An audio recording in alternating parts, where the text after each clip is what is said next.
fond, je me suis rendu à Baie de la Tour. Je vais faire le Sentier des Télégraphes, qui est une boucle de 5 km. C'est un peu plus que je pensais, hein. Dans mon souvenir, c'était un peu moins que ça. Mais je vais avoir le temps avant que le soleil se couche. Là. Il est comme juste 5h30. Je sais plus si j'en ai déjà parlé, mais c'est pas la première fois que je viens à l'île d'Anticosti. Je suis venu avec ma famille en 2012. Je m'en souviens assez bien. Donc il y a plusieurs choses que je veux refaire, mais il y a aussi beaucoup de choses que je veux découvrir.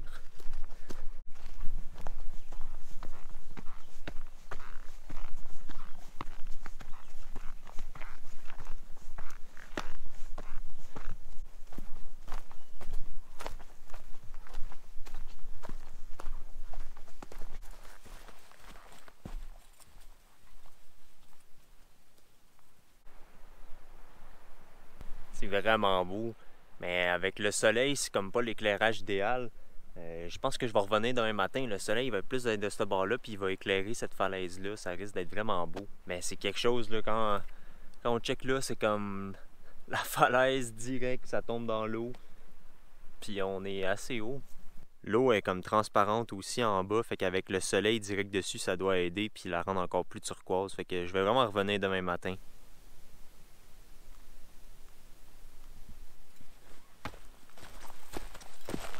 Fuck, je viens de péter mon trépied, c'est rendu un bipied.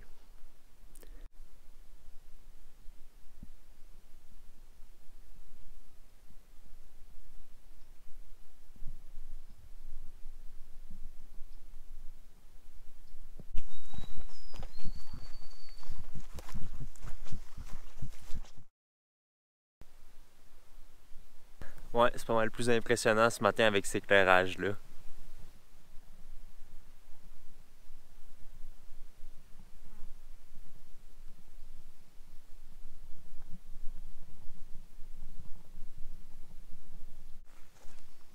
Il est pas loin, lui.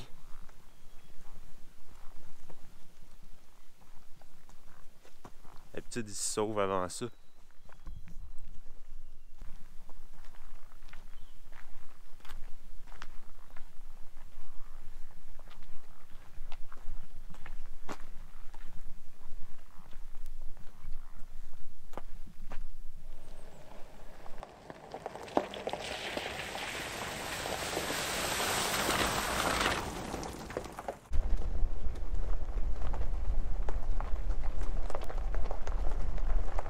Ce matin, je commence la randonnée dans le canyon de la rivière Voreal.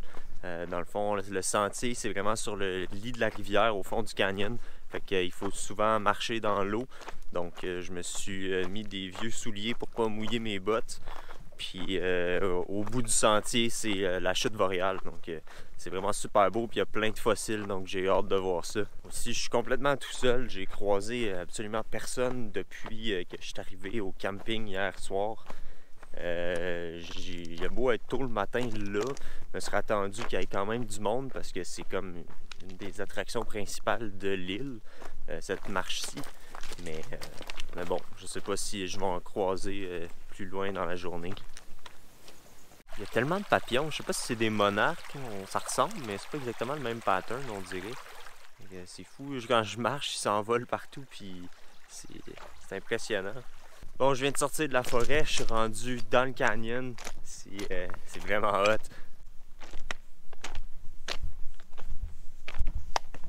Première traverse de rivière. Je pense que je vais être capable de pas trop me mouiller.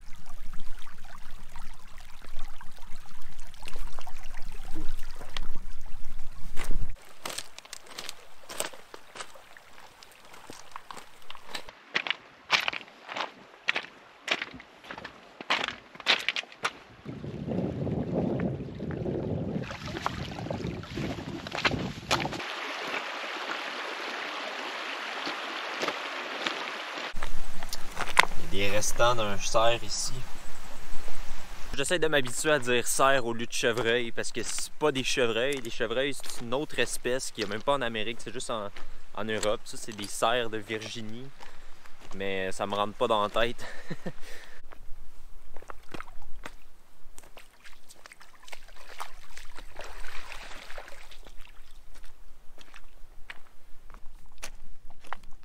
Ici, il y a eu un gros éboulement. Je sais pas ça date de quand, mais C'est assez impressionnant, ça a dû faire pas mal de bruit en tombant cette affaire-là. Ils ont fait un sentier délimité dedans.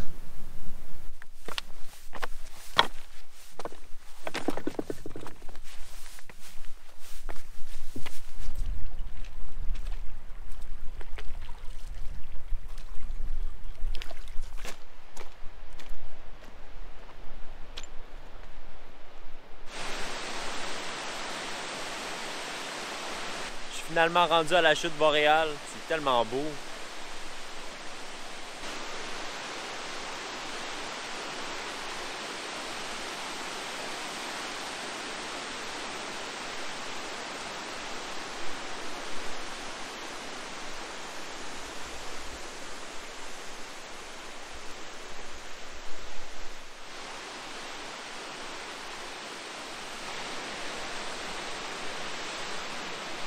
Bon, c'est le temps de repartir, c'est fou, c'est tellement beau, on veut comme pas repartir. Puis il y a 4 personnes qui sont arrivées au moment où je me disais qu'il faudrait bien que je parte, fait que ça a comme juste bien à donner. Je vais leur laisser leur moment seul avec la chute. C'est fou la quantité de fossiles qu'il y a. Il y en a tellement qu'on en devient blasé, à part certains qui sortent du lot, là. Mais c'est vraiment cool.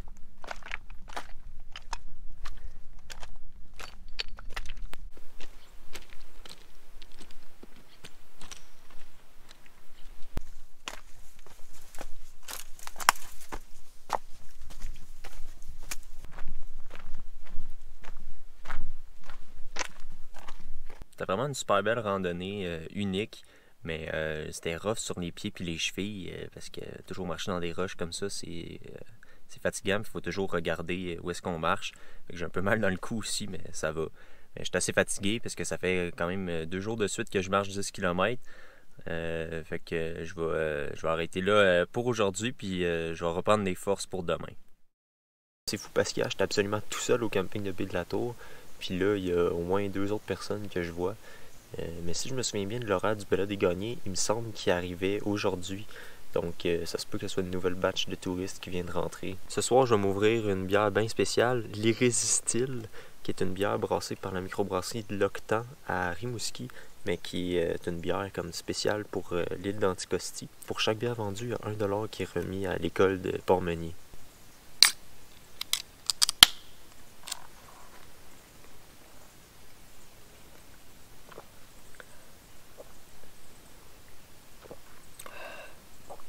Une bonne bière blonde.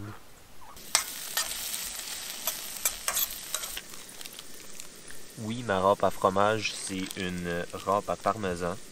Mais ça fait la job. Ça prend pas de place, puis ça fait la job en masse.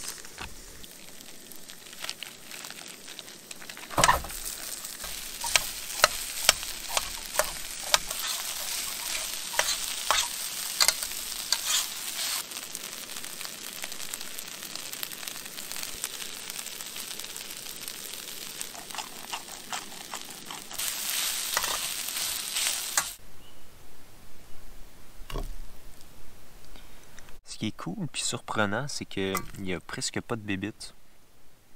Pour vrai, j'en reviens pas à cette heure-là. Il est comme rendu 7h30, 8h, je pense. Non, plus 8h. Pratiquement pas de moustiques. Une coupe de brûlots, mais même pas assez pour me déranger. C'est vraiment cool.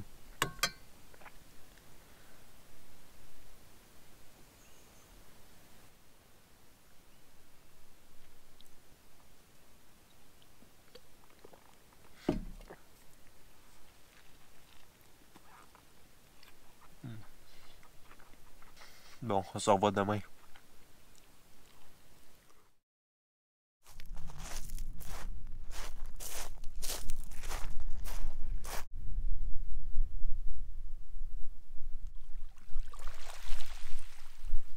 Sur la quête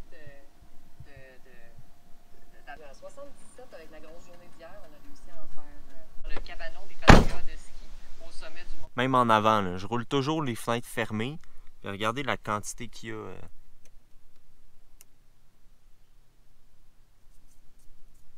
La radio, j'ai des poussières à peu près 1 fois par jour. Le dessus est dégueulasse. Oh.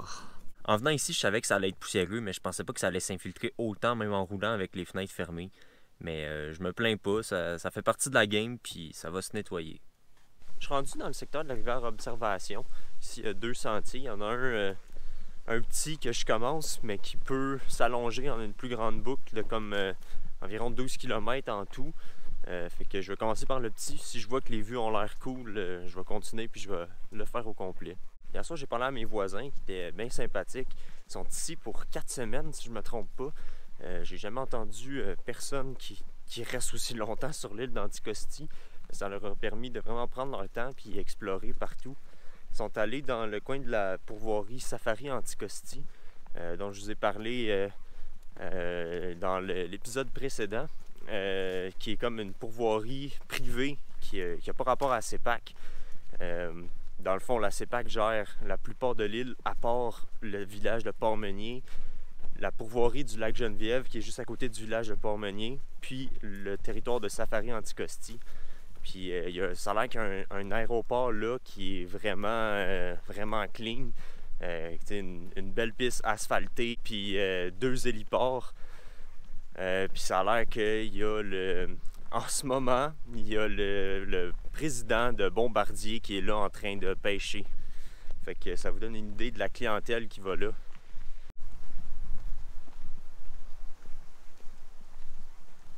Ouais, ça a l'air assez prometteur. Je pense que je vais faire la boucle au complet finalement. C'est fou comme vue.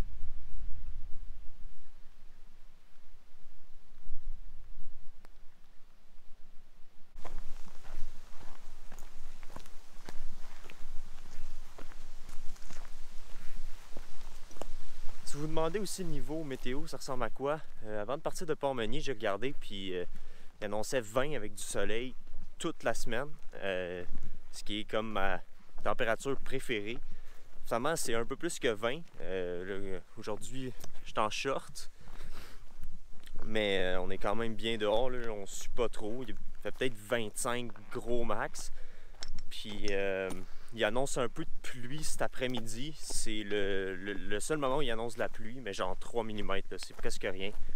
En général, sur l'île, il pleut vraiment pas beaucoup. Ça a toujours été comme ça. Fait que ça aide niveau visite, c'est plus agréable. Puis la nuit, ça descend autour de 10, donc c'est quand même très vivable.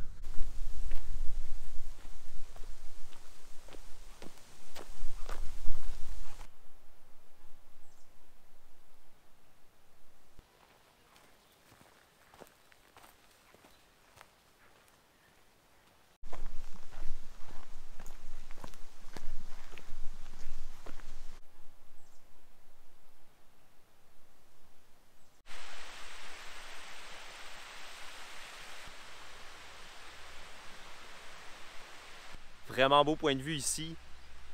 À cette place-là, il y a un trou, ça a l'air vert. En vrai, c'est un peu vert, mais surtout comme transparent. Puis on voit vraiment profond dans cette partie plus creuse-là.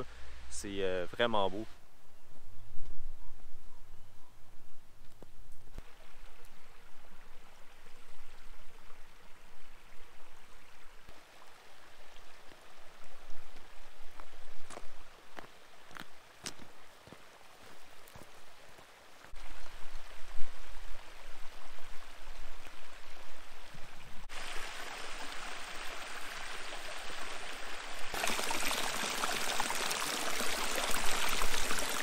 C'est vraiment beau ici, puis l'eau est chaude, là, ça donne envie de se baigner.